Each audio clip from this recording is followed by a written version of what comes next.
අපි ඇවිල්ලා ඉන්නේ ආක්ටික් එකේ ස්ටෝල් එකට. මෙතන අපේ පොඩි ඩිස්ප්ලේ එකක් දාලා තියෙනවා. ඉතින් මෙතන තියෙනවා Freezer 3 එකේ Pro 360 ARGB කූලර් එක. මේකේ තියෙන white edition එකක් මෙතන තියෙනවා.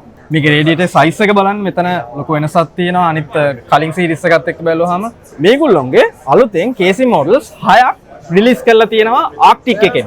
ඒකෙන් තියෙන මොඩල් එකක් තමයි මෙතන ඩිස්ප්ලේ කරලා දාලා තියෙන්නේ.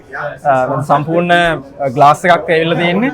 ෆෑන්ස් පහකුත් එක්ක තමයි දෙන්නේ මේ කේසින් එක. Freezer 36 ARGB කූලර් එක මෙතන මේගොල්ලෝ ඩිස්ප්ලේ එකක් දාලා තියෙනවා. ඊට අමතරව P12 Pro එකේ 140mm ෆෑන් එකක් තියෙනවා. මේ වල ෆෑන්ස් අද්දයන් නම් ඇහෙන්නෙම නෑ ඇත්තටම. European Awards ceremony එකේ මේගොල්ලෝ 2025 award එකක් අරන් තියෙනවා. ඉතල පෙන්න Pro 360 ARGB එකේ Pro edition එක. මේ තියෙන්නේ Freezer 36S කියන මොඩල් එක.